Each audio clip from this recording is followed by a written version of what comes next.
우리 공과책 94쪽에 있습니다. 공과책 94쪽 선한 싸움을 싸우라. 오늘 오후 예배 말씀 요약 참조하시면서 첫째, 하나님의 전신갑주이고 싸우라. 10절로 17절을 절반 나눠서 10절로 12절 하나님의 전신갑주이고 싸우라. 둘째는 하나님의 전신갑주를 입는 법. 우리 공과책에는 전신갑주를 입어라 하고 10절로 17절인데 둘로 놓았습니다. 하나님의 전신갑주를 어떻게 입는가? 13절로 17절. 그 다음에 셋째는 항상 깨어 기도하며 싸우라. 18절로 20절, 21절로 됐는데 20절입니다. 그 다음에 네 번째, 투기고 편견과 투기고 파견과 문안 축복. 21절로 24절 이런 내용으로 은혜를 받도록 하겠습니다. 10절 읽어보세요. 마지막으로 너희는 주님 안에서 그리고 그분의 힘의 능력으로 강건하여지고 하나님의 능력으로 강건해야 한다고 했습니다. 하나님의 전신갑주를 입고 싸우려면 하나님의 능력으로 강건해야 된다고 했습니다. 지금도 약한 사람은 아무것도 할 수 없어요.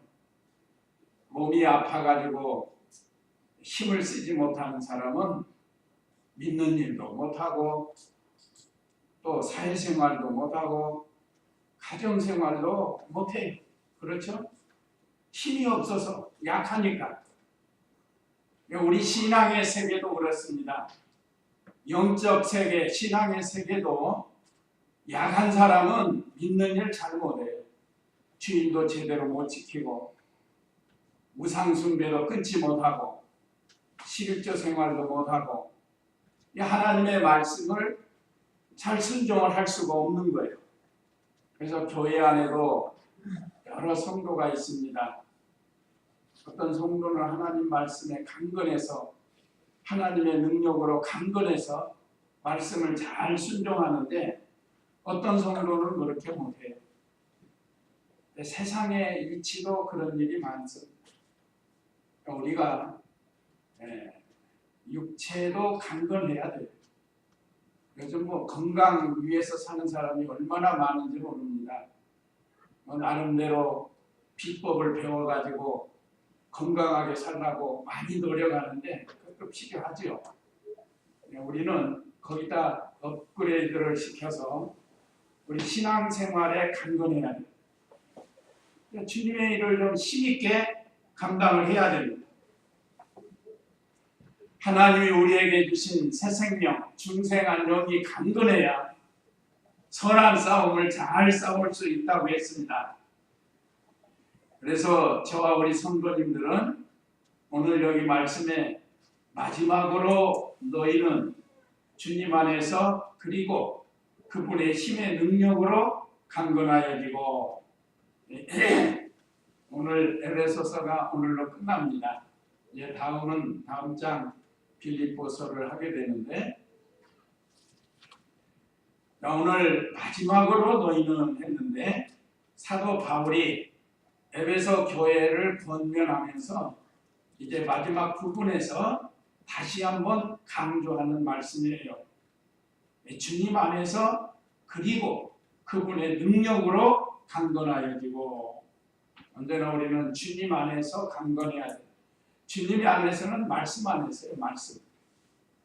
우리 예수님은 말씀이시잖아요. 말씀이 육신이 되어 우리에게 오셨다. 우리가 그 예수님 안에서 하나님의 능력으로 강건해야 그 다음에 마귀와 싸워서 이길 수 있습니다. 그래서 다음 절 11절에 마귀의 술책 이기려면 전신갑주를 입어야 한다 그랬습니다. 11절 읽어보세요. 마귀의 술책에 대항하여 설 수 있기 위해 하나님의 전신갑주를 입어라. 우리 공가책의 선한 싸움에 첫째 돼지가 전신갑주를 입어라 그랬는데 11절에 보니까 하나님의 전신갑주를 입어라 그랬습니다. 전신갑주는 우리 육체의 전신을 가리킵니다. 그래서 그 전신갑주 입는 법을 보면 신발이 나오고 투구가 나와요. 투구에서 신발까지 그 사이에 있는 모든 가슴에 흉배를 붙이고 허리에 띠를 띠고 했으니까 온 전신을 가리켜요. 전신에 갑주를 입어라. 요즘 우리나라 말로 하면 갑옷을 입으라는 갑옷. 옛날 이순신 장군 해전할 때 그 갑옷 입었잖아요. 갑옷. 요즘 말하면 이제 방탄조끼 같은 거 입는 거예요. 방탄. 온몸에 방탄조끼를, 방탄 옷을 입으면 적들이 총을 쏘아도 뚫지 못하는 거 아니에요. 옛날에는 총이 없으니까 화살이나 이런 걸 쏘니까 그걸 막을 수 있는 갑옷을 입는 거예요. 그래도 이순신 장군은 화살 맞고 운명하시잖아요. 화살 맞고 갑옷이 시원찮으면 화살이 뚫어요. 오늘날 우리도 전신갑주 입지 아니하면 마귀의 화살에 뚫리고만 마귀는 계속해서 우리를 공격합니다. 그래서 마귀의 술책에 대하여 설 수 있기 위하여 하나님의 전신갑주를 입어라. 지난주부터 왜 목이 자꾸 이러는지 죄송합니다. 이거 제가 원하는 거 아닌데 자꾸 가가지고 목에서 목소리 좋은데 왜 이러는지 모르겠어. 하여간 우리의 싸움은 혈과 육의 싸움이 아닙니다. 아까 찬송가에 우리들의 싸울 것은 혈이 아니라고 그랬죠. 우리들의 싸울 것은 영적인 전쟁입니다. 악한 영들과의 싸움이고, 여기 12절 읽어보세요. 12절 우리의 싸울 대상에 대해서 기록이 됐는데, 이는 우리의 싸움이 혈과 육에 대한 것이 아니고 통치자들과 권세자들과 이 어두움의 세상 주관자들과 하늘에 있는 악한 영들에 대한 것이기 때문이다. 예, 여기 우리의 싸울 대상이 쭉 나왔습니다. 성도의 싸움은 혈과 육에 대한 것이 아니고 통치자들이 나왔어요. 통치자는 마귀에게 이용된 정치, 일처리를 말한다고 했습니다. 하나님을 알지 못하는 통치자들, 옛날 김일성이나 김정일은 통치자인데 우리 기독교의 대적입니다. 지금 김정은이도 마찬가지예요. 왜냐하면 거기는 공산주의거든요. 공산주의는 특별히 우리 기독교의 대적이에요. 어떤 목사님은 심하게 말하면 용과 같은 붉은 세력이라는 거예요. 붉은 용이라는 거예요. 그래서 붉은 거 좋아하잖아요. 그쪽. 다 그런 건 아니지만 어쨌든 우리의 싸울 것은 하나님을 모르고 마귀에게 이용당한 이 통치자들의 세력, 그 다음에 권세자가 나오죠. 권세자가 바로 마귀에게 이용되는 세력이에요. 마귀가 자기가 직접 나타날 수 없어요. 영이니까. 마귀는 영물이거든요. 타락한 천사이니까 물체가 없단 말이에요. 물질이 아니에요. 영으로서 우리 인간의 정신세계를 지배하고 세상의 공중권세를 잡아가지고 많은 사람들을 미혹하는 세력이 바로 이 마귀예요. 어떤 때는 광명한 천사처럼 나와요. 말도 잘하고 좋은 말하고. 그렇지만 하나님 모르고 하나님을 대적하기 때문에 갔다가면 우리가 넘어갈 수가 있습니다. 이북의 공산주의 사상이 참 좋다고 그래요. 옛날부터 공산주의 사상이 우리 사람들에게는 그야말로 지상낙원을 이룰 수 있는 그런 어떤 사상이에요. 그런데 하나 모르는 게 뭐 있는가 하면 인간에게 있는 부패성을 몰라가지고 인간이 부패성이 있는데 그걸로 지상 낙원이 될 수가 없어요. 보세요. 공산주의가 무너지고 과거에 공산주의를 좋아한 사람들 이 부패성이 모르기 때문에 욕심이 생기는 거예요. 그야말로 인민을 사랑하고 백성을 사랑한다고 하면 참 하나님의 사랑을 가지고 있다고 하면 그래도 민주주의는 그래도 좀 나아요. 그러나 공산주의는 그렇지 않습니다. 자기를 위해서 사는 거예요. 사상은 좋지만 이 부패한 성품을 가진 인간이 욕심 있는 거 몰라가지고 그래서 우리가 싸울 것은 마귀에게 이용된 정치와 그 일처리 또 권세자 마귀에게 이용된 권세 또 어두움의 세상 주관자가 나왔어요. 어두움의 세상 주관자 이것은 불의를 가지고 세상을 주관하는 그런 자를 가리킵니다. 그러니까 우리가 이렇게 보면 알 수 있잖아요.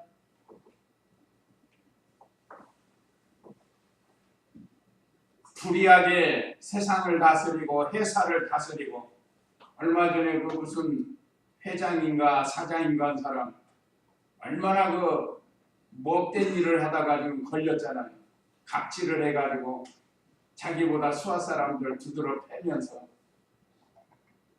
참 이런 것이 곧 세상, 어두움의 세상 주관자들입니다. 자기는 잘하는 척하지만 불의한 방법으로 사람을 다스리고 물질의 욕심을 채우고 그런 사람들이에요. 또 하늘에 있는 악한 영, 하늘에 있는 악한 영이라고 그랬습니다. 하늘에 있는 악한 영들에 대한 것이기 때문이다. 우리의 싸움이 혈과 육에 대한 것이 아니고 우리 찬송가가 우리가 부른 것처럼 하늘에 있는 악한 영은 제가 자주 말씀드리는 것처럼 천사장 중에 하나로 하나님을 수종들던 자였는데 하나님의 구원 계획을 알고 자기를 통해서 일할 줄 알았더니 하나님의 계획이 그게 아니니까 거기에 반기를 들은 거예요. 그래서 쫓겨난 거예요. 하나님의 은혜 아래서 쫓겨나가지고 공sun권세 잡아가지고 지금까지 또 이 마귀의 세력이 멸망당할 때까지 최후의 심판날에 멸망당할 때까지 우리 인류를 괴롭히는 세력이 바로 이 오늘 여기 있는 하늘에 있는 악한 영이다. 공중권세를 잡았어요. 그러니까 우리가 마귀를 쉽게 생각하면 안 됩니다. 마귀는 얼마나 강한지 몰라요. 또 얼마나 간사하고 교묘한지 모릅니다. 그래서 많은 사람들이 여기에 놀아나는 거예요. 그러다가 마지막에는 사망에 이르게 됩니다. 사망의 무기를 가지고 우리 인류를 괴롭히는 게 바로 이 마귀의 권세요. 그래서 하나님께서 사도 바울을 통해서 우리의 싸울 대상은 이 세상과 세상의 악한 영들, 이 세상이라는 건 불신세계, 하나님을 모르는 불신세계를 이 세상이라고 합니다. 이 세상의 공중권세를 잡은 이 악한 영들, 거기에 이용당하는 통치자, 권세자, 어둠의 세상 주관자, 이런 자들과 우리는 날마다 싸워서 이겨야 되는데 그러려면 전신갑주를 입어야 된다. 그래서 다음으로 13절로 17절은 전신갑주를 입는 방법입니다. 뭐 아무리 방탄조끼를 입고 해도 공격당하면 당해요. 여기서는 영적인 걸 말하는 겁니다. 하나님의 말씀으로 그 어떤 것도 뚫지 못하는 하나님의 말씀으로 영적 무장을 하는 것이 전신갑주를 입는 겁니다. 자, 어떻게 전신갑주를 입는가? 13절 14절 읽어보세요. 그러므로 하나님의 전신갑주를 취하여라. 이는 너희가 악한 날에 대적하고 모든 것을 행한 후에 설 수 있게 하기 위한 것이다. 그러므로 너희는 서서 진리로 너희 허리를 동이고 위에 가슴마기를 붙이고 발에는 평화의 복음을 전할 준비로 신을 신고 모든 것에 대하여 믿음의 방패를 가지고 이것으로 악한 자의 모든 불화살들을 능히 소멸시키며 구원의 투구와 성령의 검 곧 하나님의 말씀을 가져라. 예, 아주 자세히 가르쳐 줬습니다. 하나님께서 우리로 하여금 전신갑주 있는 법을 사도 바울을 통해서 자세히 가르쳐 줬는데, 첫째는 23절 다시 보면 그러므로 하나님의 전신갑주를 취하여라. 취해야 돼요. 취해야. 이건 내가 노력해서 가져야 되는 거예요. 거저주는 건 아니에요. 하나님이 이미 우리에게 거저주신 게 있지만 이제는 이 전신갑주를 입으려면 내가 노력을 해서 그걸 취해야 돼요. 취하라고 그랬잖아요.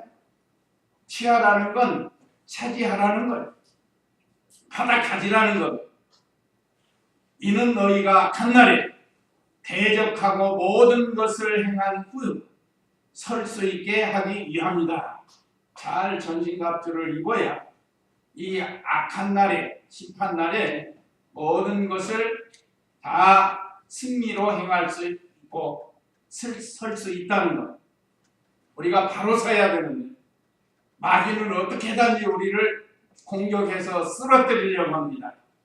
그래서 그러므로 너희는 서서 진리로 허리를 동이고 그랬습니다.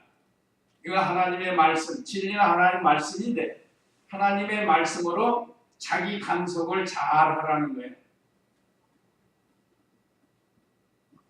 허리를 동이고 했죠. 허리에 띠를 띠고 그랬죠. 구역에는. 허리에 띠를 띠라는 거예요. 한번 생각해 보세요. 우리 지금 다 바지 입는데 허리띠 없다고 생각해 보세요. 허리띠 없으면 얼마나 불편해요. 수치가 다 드러나고. 그럴 거 아니에요? 우리가 허리띠를 잘 동여매야 수치가 드러나지 않는 것처럼 우리가 오늘 여기 있는 말씀처럼 자기를 잘 단속해야 되는 단속. 악한 마귀에게 미혹당하지 않도록 진리를 꼭 붙들고 진리를 가지고 싸워서 이겨야 된다. 오늘 저와 우리 성도님들은 오늘 이 말씀대로 전신갑주를 입어서 먼저 진리로 허리를 잘 동이고 그 다음에 의의 가슴마개를 붙이고 우리 구역에는 의의 흉배를 붙이고 그랬습니다. 흉배가 가슴마개예요. 흉. 엑스레이 찍을 때 여기 찍잖아요. 흉배. 이 가슴마개라고 했습니다. 의의 가슴마개. 하나님의 말씀이는데 하나님의 말씀대로 자기 내걸고 나가라. 자기를 내걸고 나가는 하나님의 말씀대로 들이밀어야 돼. 마귀가 제일 무서워하는 게 하나님 말씀이에요. 말씀은 곧 예수 그리스도인데 마귀가 제일 무서운 것은 하나님의 말씀이요 예수 그리스도입니다. 그래서 우리는 말씀을 붙이고 나가라는 거예요. 정면으로. 우리가 어떻게 해서 의롭게 됐는가? 예수 그리스도의 구속의 의를 입었습니다. 예수 그리스도의 구속의 의를 우리에게 입혀주셨습니다. 이걸 입고 나가야. 마귀가 꼼짝 못해. 그래서 옛날부터 그 귀신, 특별히 우리나라는 서복을 입은 귀신이 나오지만 서양에서는 이빨 나오고 망토를 들은 귀신이 있죠. 그 뭐라 그러냐? 드라큘라가 이빨 내놓고 피 빨아먹으라고 나올 때 보통 사람들이 뭘 갖다 들이밀죠? 십자가를 갖다 들이밀어요. 십자가를 들이미는데 요즘 영화도 발전해가지고 십자가 들이밀어도 마귀가 끔찍하네. 시대가 지금 그렇게 악해졌다는 그런 영화가 나와요. 그러나 실제로 실제로 마귀는 십자가 앞에, 그리스도 앞에, 예수님 앞에, 말씀 앞에 꼼짝 못하는 거예요. 그걸 말해 주는 건데 요즘 영화 제작자들이 이상한 사람들이 있어가지고 이제 뭐 십자가도 소용없다는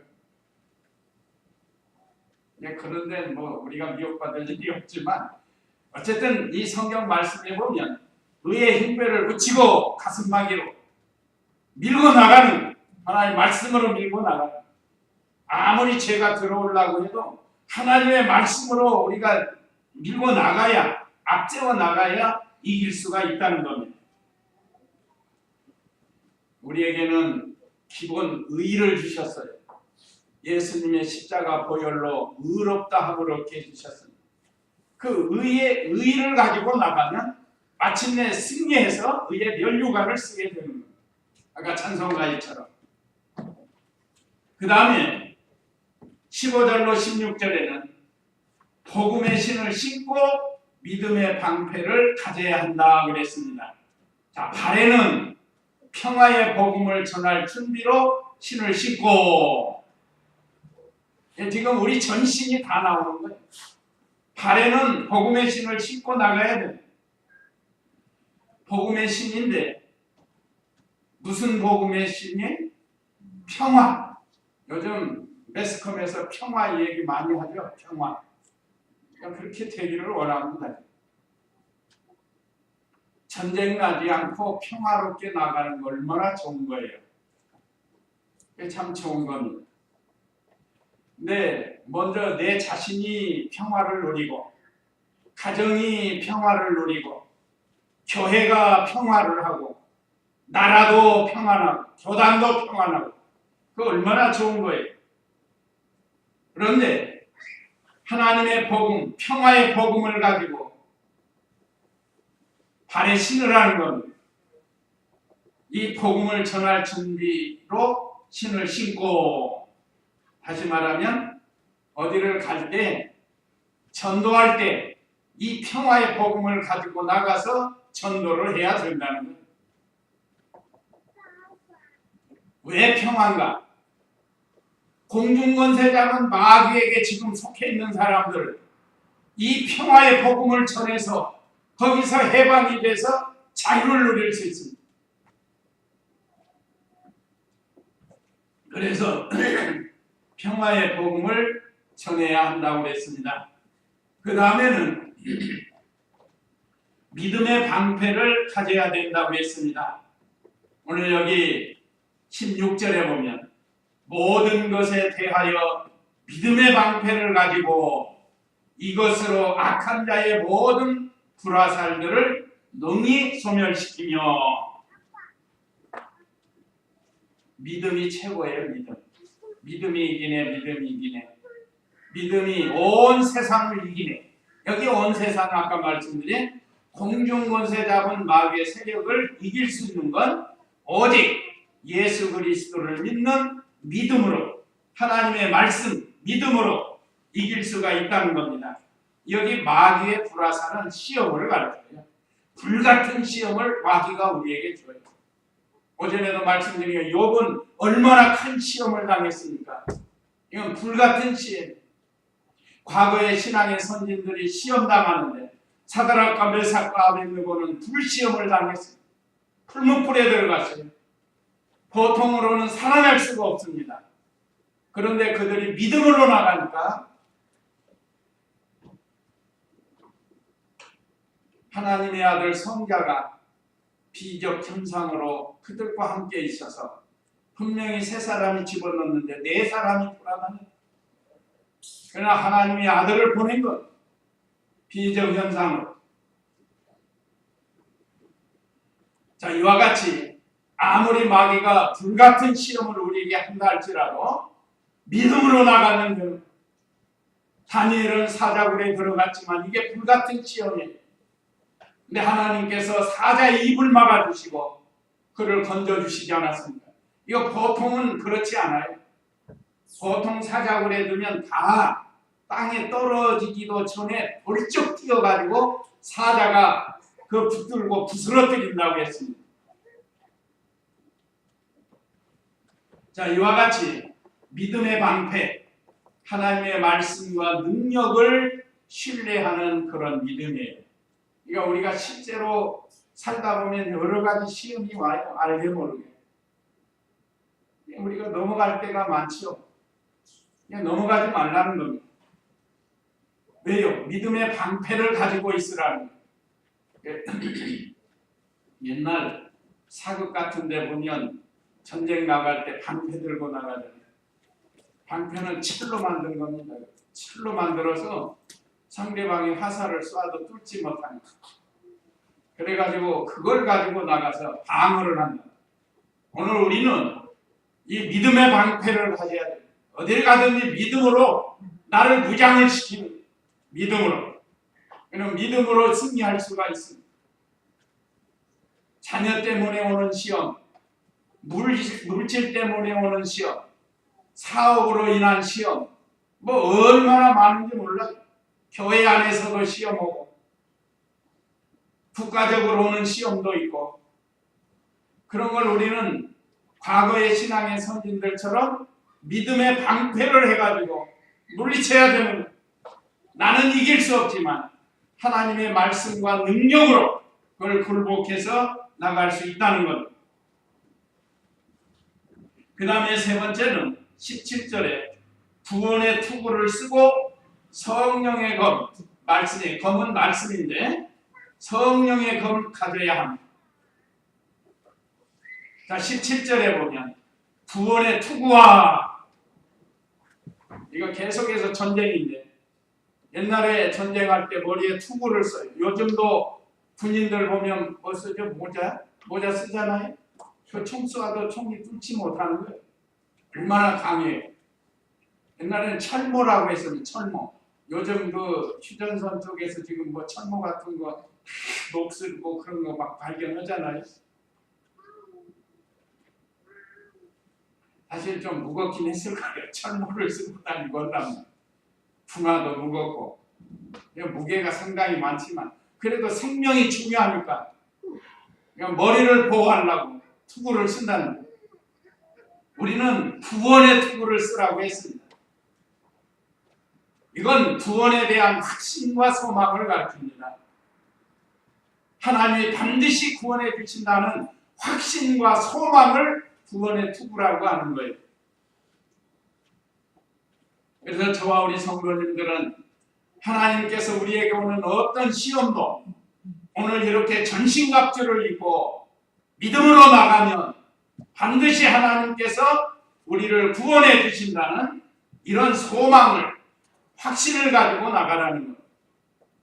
조금 하다가 되면 안 돼. 하지 말고 낙심하지 말고 끝까지 나가라는 것. 그 다음에 성령의 검. 곧 하나님의 말씀을 가져라 그랬습니다. 성령의 검은 곧 하나님의 말씀이에요. 하나님의 말씀은 좌우의 날선 어떤 검보다 예리하여 혼과 골수와 관절을 찔러 쪼개기까지 하는 그런 말씀이라고 했는데 히브리서 12장에 있는 히브리서에 있는 혹시 아시는 분 있어요? 갑자기 지금 생각이 나는데 하나님의 말씀은 양날선 검이라고 했는데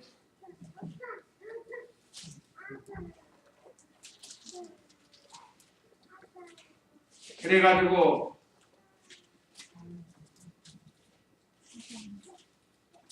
갑자기 생각이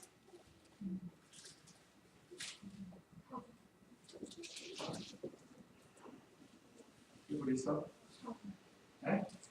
네, 4장 누가 찾아? 히브리 4장 읽어보세요 한번. 4장 몇 절? 네, 읽어보세요.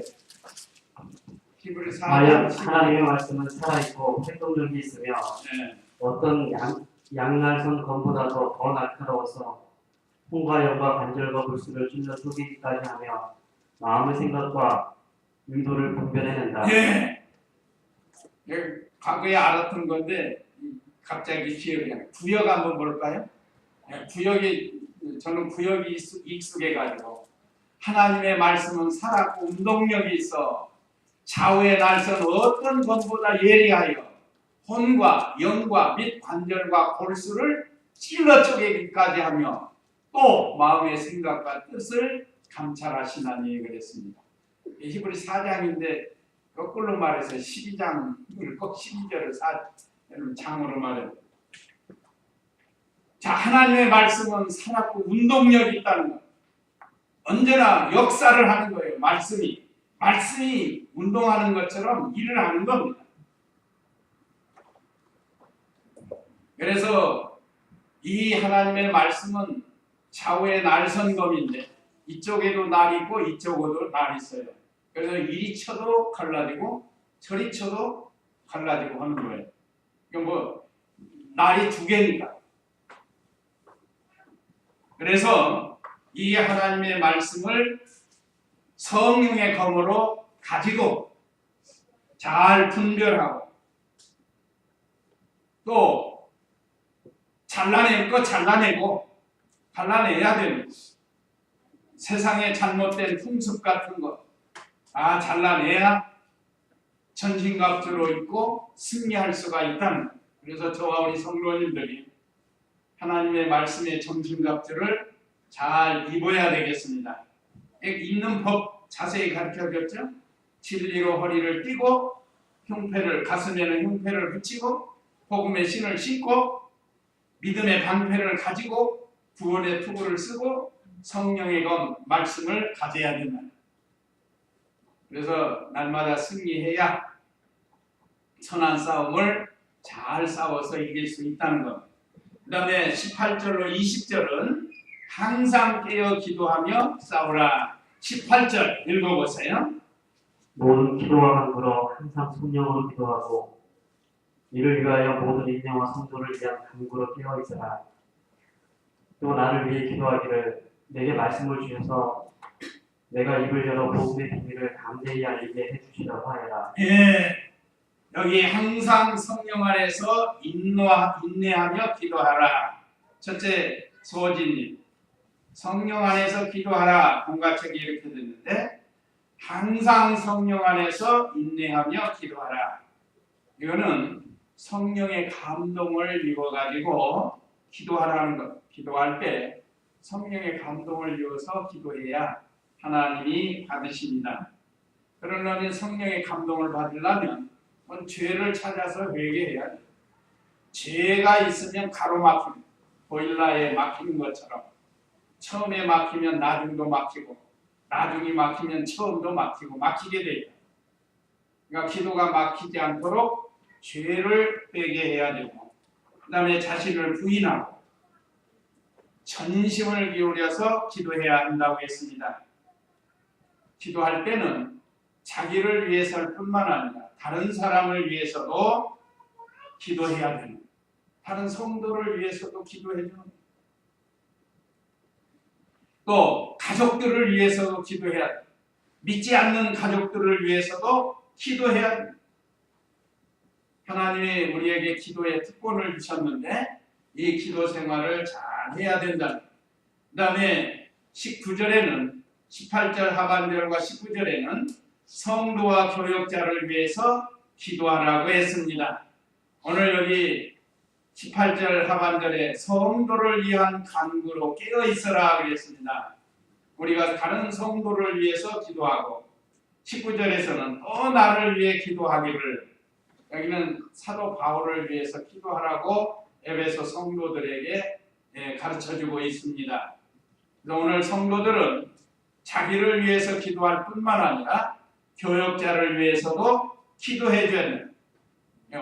왜 그런가? 내게 말씀을 주셔서 내가 입을 열어 복음의 비밀을 담대히 알리게 해주시라고 하여라.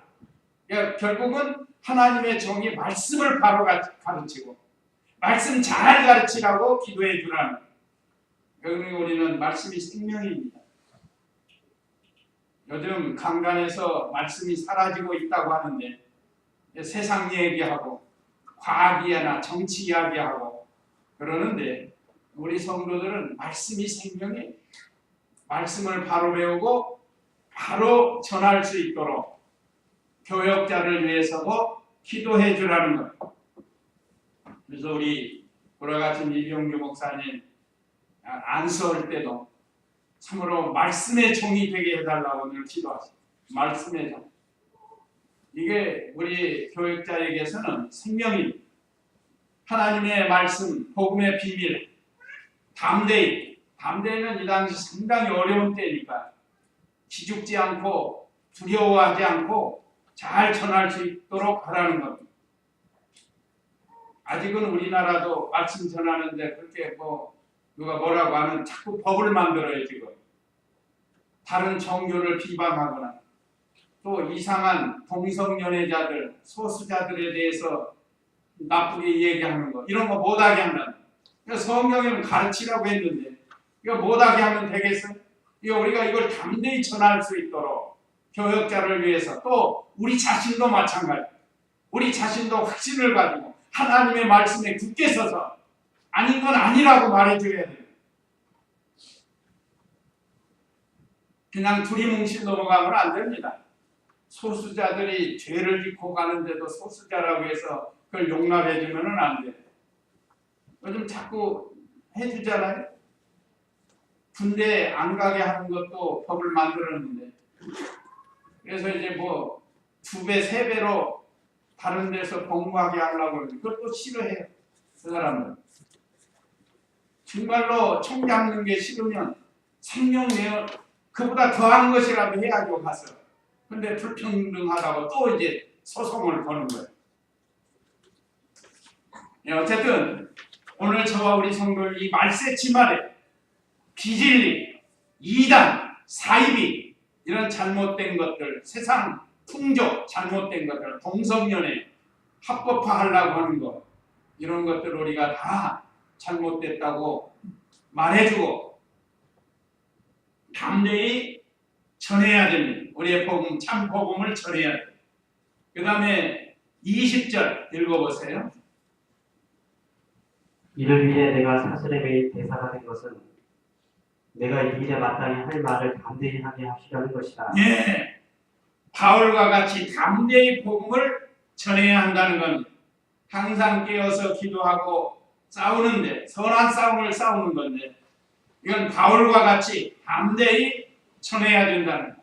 이를 위해 내가 사슬에 매인 대사가 된 것은 내가 이 일에 마땅히 할 말을 담대히 하게 하시려는 것이다. 이 말씀은 그 시대의 상황을 우리가 보면 얼마나 어려운 상황이, 이런 아시아 7교의 말씀을 전하면서 이방인들에게, 하나님 모르는 그들에게 이 복음을 전하는 것이 얼마나 어려운가. 요즘 중국 가서 복음 전하려면 어렵잖아요. 싫어하니까. 그 다음에 죽이고 편견, 파견과 문안 축복 21절로 24절, 21절 읽어보세요. 나의 사정, 곧 내가 무엇을 하고 있는지 너희가 알 수 있도록 주님 안에서 사랑하는 형제이고 심실한 일꾼인 두기고가 모든 것을 너희에게 알릴 것이다. 내가 그를 너희에게 보내는 것은 너희가 우리의 형편을 알고 또한 그로 하여금 너희의 마음을 위로하게 하려는 것이다. 네, 바울이 두기고를 파견하려고 한 것은 바울을 염려하는 에베소 교회에게 위로하게 하려고. 에베소 교인들이 지금 바울이 감옥에 갇혀서 고난당하는 것을 염려하고 기도하면서 염려한다. 그걸 위로해 주려고 두기고라는 좋은 성도를 지금 이 에베소 교회에 파견을 하는 내용입니다. 두기고는 소아시아 사람이고 바울이 3차 전도 여행 때 동행했던 사람입니다. 이 사람은 사랑을 받은 사람이라고 했어요. 자, 나의 사정 곧 내가 무엇을 하고 있는지 너희가 알 수 있도록 주 안에서 사랑하는 형제요. 두기고는 주 안에서 바울이 사랑하는 형제라. 참 좋습니다. 우리도 다 주 안에서 서로 사랑해요. 허물이 없는 사람이 없습니다. 허물을 잘 감싸주고 이끌어주고 그러면서 서로 사랑해요. 이게 교회가 사랑의 교회가 되는 건 말로만 사랑하는 게 아니라 실제로 사랑해야 된다는 것. 신실한 일꾼인 두기고가 모든 것을 너희에게 알릴 것이다. 바울의 형편을 잘 알려준다. 바울이 지금 복음 전하다가 감옥에 갔는데 그 상황을 염려하는 에베소 교인들에게 보내려고 하는 겁니다. 그래서 그들을 위로하는 거예요. 얼마나 좋아요. 성도는 교역자를 걱정하고 기도하고 교역자는 성도를 걱정하고 기도하고 이게 얼마나 아름다운 모습이에요. 피차가 그래야 되는 거예요. 우리 교회가 지금까지 이렇게 하고 있는데 앞으로도 이렇게 잘 되면 하나님이 기뻐하십니다. 22절에 내가 그를 너희에게 보내는 것은 부기고를 너희 에베소 교회에 보내는 것은 그런 말이에요. 바울이 보낸다는 너희가 우리 형편을 알고 또한 그로 인하여 너희의 마음을 위로하게 하려는 것이다. 오늘 저와 우리 성도님들도 세상에서 마귀와 싸우다가 상처받은 이 심령들이 하나님의 말씀으로 쌈의 힘을 받고 위로를 받고 다시금 소망을 가지고 또 세상에 나가서 싸워야 되는 거예요.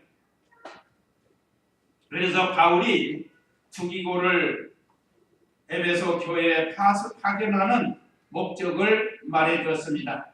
이제 23절 읽어보세요.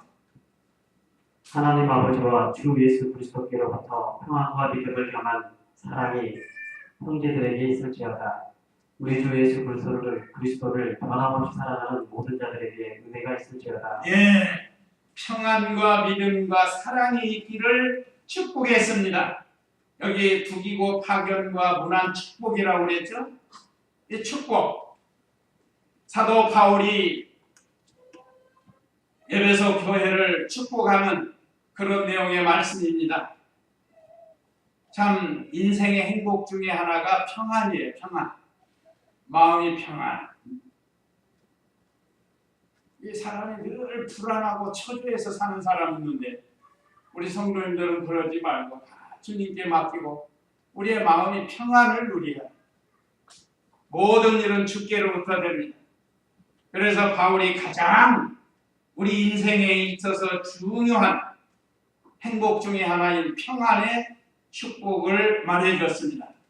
또 믿음을 겸한 사랑이 사랑은 사랑인데 믿음 없는 사랑이 있어요. 그러나 하나님께 인정받지 못습니다. 믿음의 사랑이라는 거 하나님 말씀 안에서 사랑하는 거예요. 하나님께서 원수 같은 우리를 사랑해 주셨는데 우리도 원수 같은 사람, 성도를 사랑해 줘야 돼요.